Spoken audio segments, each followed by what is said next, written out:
Hello everyone, welcome to our channel. This is Anjali Pratap और आ गए हैं आप लोगों के लिए आज एक बहुत ही महत्वपूर्ण वीडियो को लेकर। जैसे कि टॉपिक के नाम से क्लियर तो हो ही गया होगा कि आज हम बात करने वाले हैं एसएससी एमटीएस के लिए, और वो भी एक स्पेसिफिक सब्जेक्ट की बात करने वाले हैं, and that is English. English has always been a major pain area for lots of students. Reason क्या हो सकता है भाई कि आखिर ये दर्द भरा सब्जेक्ट क्यों रहता है सभी बच्चों के लिए? क्योंकि कहीं ना कहीं जो मात्रा है हिंदी मीडियम स्टूडेंट्स की, वो थोड़ी जो तादाद है ना, वो थोड़ी ज़्यादा हो जाती है इन एग्ज़ाम्स को लेकर। और कहीं ना कहीं इवन तो अगर हम इंग्लिश मीडियम स्कूल से भी बिलोंग करते हैं, बट फिर भी इंग्लिश का जो एप्लीकेशन है ना, वो बहुत ज़्यादा नहीं हुआ है हमारा। रीज़न भी जाहिर सी बात है, हिंदी हमारी सबसे ज़्यादा बोली जाने वाली भाषा है, तो उसमें हम फिर भी खुद को कॉन्फिडेंट फील करा सकते हैं। लेकिन इंग्लिश एक ऐसी सब्जेक्ट है जहाँ पे चाहे कितनी भी प्रैक्टिस कर ले, कहीं ना कहीं मन में एक दुविधा रह जाती है।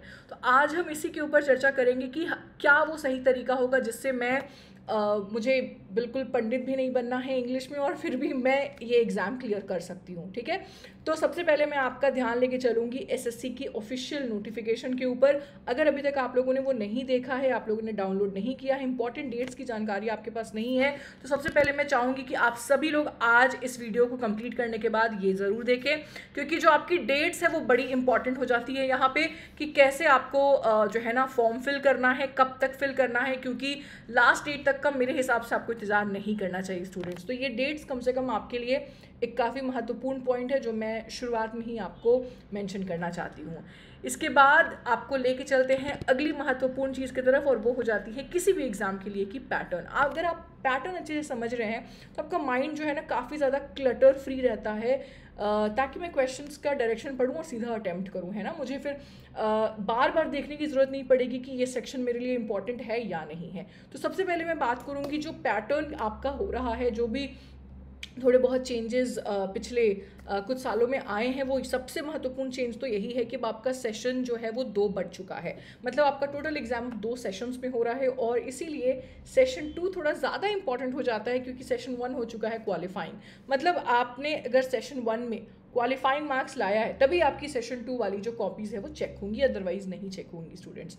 मतलब ये कि आपको क्वालिफाई करके आना तो है सेशन 2 पे, लेकिन अब सेशन 2 में जो आपका जनरल अवेयरनेस और इंग्लिश लैंग्वेज है, इन दोनों के ही दम पर आपकी मेरिट लिस्ट जो है ना वो बनने वाली है।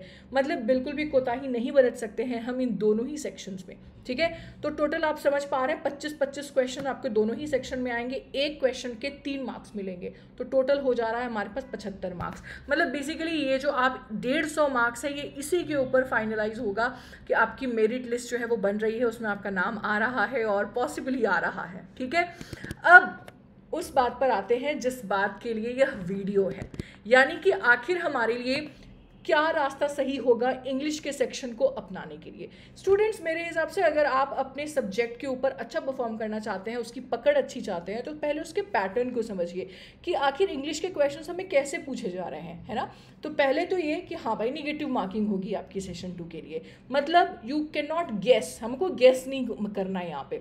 हम जब तक शॉर्ट नहीं होंगे उन क्वेश्चंस को लेके, तब तक हम अटेम्प्ट नहीं करने वाले हैं स्टूडेंट्स। ठीक है, हाँ जी। तो मैं आपको बता रही थी पैटर्न के ऊपर। अभी पैटर्न कैसे डिसाइड होगा बच्चे? जब हमको सिलेबस पता हो। तो ये जो पैराग्राफ है ना, ये आपकी ऑफिशियल नोटिफिकेशन से उठाई गई। स्टूडेंट्स, आप सभी लोग ये एक एक लाइन जरा पढ़िए ध्यान से कि कैसे सवाल पूछे जाएंगे। ऐसे सवाल जो कैंडिडेट की अंडरस्टैंडिंग को हो किस चीज़ के ऊपर, बेसिक्स ऑफ इंग्लिश लैंग्वेज की। जाहिर सी बात है, क्लास 10th के लेवल के ऊपर आपका एग्जाम कंडक्ट किया जा रहा है, तो बहुत ज़्यादा टफ क्वेश्चंस आपके पूछे नहीं जाएंगे। और इस बात का खुलासा जब हम लोग प्रीवियस ईयर पेपर की एनालिसिस करेंगे, तभी आपको काफ़ी हद तक हो जाएगा कि मैं जो एक्चुअली अभी कह रही हूँ वो सही बात है। अगर आप प्रीवियस ईयर के क्वेश्चंस देखेंगे तो आपको रियलाइजेशन हो जाएगा कि क्वेश्चंस जो है वो काफ़ी अच्छे बेसिक लेवल के आते हैं।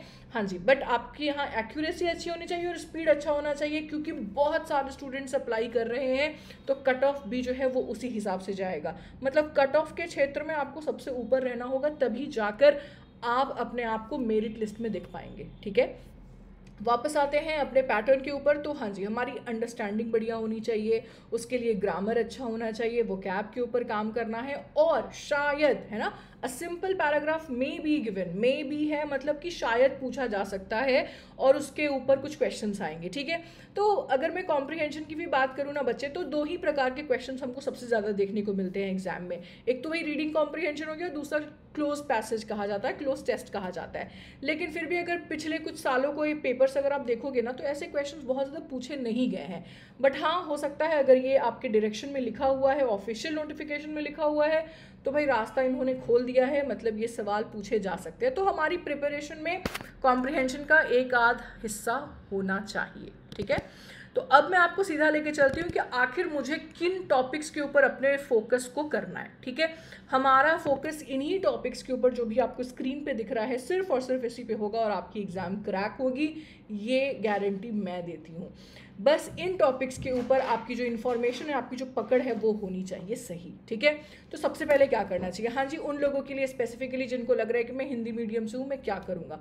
सबसे पहले आप एक काम कीजिए, आप प्रीवियस ईयर के पेपर जो है ना, पिछले कम से कम 5 साल के उठा के देखिए। अभी सिर्फ देखना, भी पढ़ना नहीं है हमें, जस्ट ट्राई टू एनालाइज कि भाई ये जो टॉपिक्स मैंने लिखे हैं, क्या इससे क्वेश्चन आए हैं, पहली चीज़। दूसरी चीज़ कि आप उनको एक्चुअली सॉल्व करके देखो, उन 25 क्वेश्चन में से आपसे कितने सॉल्व हो रहे हैं। आप एक्चुअली पाएंगे कि आपसे कम 10-12 क्वेश्चन आराम से सॉल्व हो रहे होंगे। जैसे कुछ इजी क्वेश्चन जो आपसे बड़े आराम से सॉल्व हो सकते हैं, वो कौन से हो गए, फिल इन द ब्लैंक के क्वेश्चन हो गए, क्योंकि ऑप्शंस काफ़ी अच्छे होते हैं यहाँ पे। अच्छे का मतलब है कि वो काफ़ी ईजी और प्रिडिक्टेबल हो जाते हैं। कुछ क्वेश्चन सिनोनिम एंटोनिम के भी बहुत बन जाते हैं, और कुछ क्वेश्चन आपके वन वर्ड सब्स्टिट्यूशन के भी बन जाते हैं, ठीक है। हाँ जी, कुछ प्रॉब्लम ज़रूर आती होगी ग्रामर के क्वेश्चन करने के लिए, अगर आपको नियम उसके मालूम है तो। अगर नियम पता है, क्योंकि कहीं ना कहीं हिंदी व्याकरण भी आपने पढ़ा है, तो वहाँ से बहुत चीज़ें आप रिलेट कर सकते हैं। लेकिन जाहिर सी बात है, भाषा अलग है, तो कुछ नियम में ज़रूर बदलाव देखने को मिलेगा, ठीक है। तो वो चीज़ें बस आप पहले समझिए कि पिछले 5 पेपर से आपको क्या समझ में आ रहा है, कि आपका वोकैब बढ़िया है, आपके ग्रामर के क्वेश्चन, आप 5 क्वेश्चन आए थे जिसमें से 3 आपसे बन गए, 2 आपसे नहीं बने। तो कहने का मतलब ये आपको समझ में आ जाए कि आपका स्ट्रेंथ एरिया क्या है, वीक एरिया क्या है, ठीक है। अब जब आप एक बार उसे देख लोगे ना, तो आपको पहले तो ये नयापन वाला जो फील है ना, वो निकल जाएगा यहाँ से, ठीक है। अब आपका ध्यान इसके ऊपर जाएगा कि भाई मेरे से ना ईडीएम के क्वेश्चन एक भी नहीं बने, अब मैं क्या करूं। तो स्टूडेंट्स, मैं आपको बता दूं, वोकैब के जो क्वेश्चंस होते हैं ना, एसएससी पर्टिकुलरली एग्जाम में ना, इतनी बार रिपीटिशन देखा गया है। मतलब अगर लास्ट 20 साल के पेपर को अगर आप टारगेट करते हैं स्टूडेंट्स, मैं गारंटी के साथ कह सकती हूँ आपको ज़रूर क्वेश्चन उसमें भी रिपीटिशन दिखाई देगा, और वहीं से आप यहाँ भी अप्लाई कर सकते हो। मतलब कि प्रीवियस ईयर के क्वेश्चंस अगर आप सॉल्व कर रहे हैं, तो कहीं ना कहीं वो आपका प्रेजेंट ईयर का प्रिपरेशन शुरू हो चुका है, ठीक है।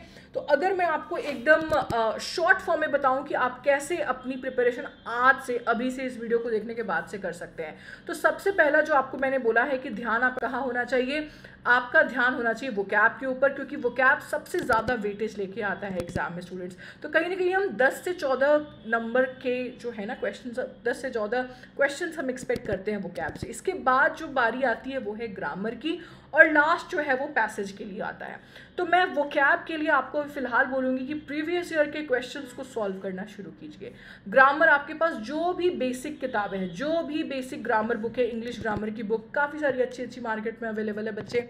आपको रेनन मार्टिन है, या आपको आपका जो है ना एसपी बख्शी की किताब मिल जाएगी आपको, या कोई भी बेसिक किताब जो आप अपने स्कूल में फॉलो करते होंगे, ठीक है। अगर आपको ये किताब नहीं है आपके पास, अलग से खरीदने की ज़रूरत नहीं है। आपके पास जो भी पहले से अवेलेबल किताब है ना, उसके बस पार्ट्स ऑफ स्पीच कंप्लीट कर लीजिए। पार्ट्स ऑफ स्पीच में 8 टॉपिक्स आते हैं, noun, pronoun, adverb, adjective, verb, tenses, ये सारे जो टॉपिक्स हैं ना, ये अगर आप कर लो, तो मेरे हिसाब से ग्रामर आपका काफ़ी हद तक स्ट्रांग हो चुका रहेगा।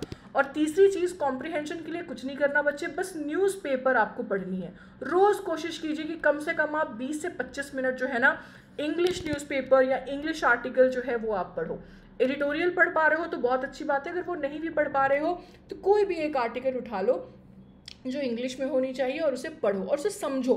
मतलब तुम्हारा जो टारगेट होना चाहिए वो ये होना चाहिए कि मैं आज जो ये 100 वर्ड का पैराग्राफ पढ़ा हूँ ये मुझे बहुत अच्छे से समझ में आ गया है। इससे क्या होगा ना स्टूडेंट्स की न्यूज़पेपर वाली जो बात है ना, ये आपको बहुत तरीके से हेल्प करेगी। आपको नए वर्ड्स मालूम चलेंगे, आपको समझ में आने लगेगा कि सेंटेंस मेरा बनता कैसे है, मतलब कहीं ना कहीं ग्रामर के ऊपर फोकस कर रहे होंगे आप। और अगर आपको ये दोनों काम करते करते पूरा पैराग्राफ समझ में आ गया, मतलब कहीं ना कहीं कॉम्प्रिहेंशन भी आपकी बढ़िया होगी। कॉम्प्रिहेंशन का अर्थ ही होता है अंडरस्टैंडिंग। ये जो क्वेश्चन पूछे जाते हैं ना रीडिंग कॉम्प्रिहेंशन, किसका मतलब यही है कि रीडिंग की अंडरस्टैंडिंग है ना, रीडिंग के साथ आपकी जो अंडरस्टैंडिंग हुई वो कितनी अच्छी हुई। तो समझो तो एक तीर से 3 निशाने होते हैं तुम्हारे न्यूज़पेपर रीडिंग के, ठीक है। तो आज की सेशन को मैं बहुत ज़्यादा लंबा नहीं करूँगी, मैं छोटा रखूँगी, क्योंकि आगे मैं आपके लिए ढेर सारी एनालिसिस लेके आ रही हूँ प्रीवियस ईयर पेपर्स के। फिर साथ ही साथ हम अभी तो हमने आपको सिर्फ पैटर्न वाइज बताया है, हम एक एक करके सेक्शन में घुसेंगे।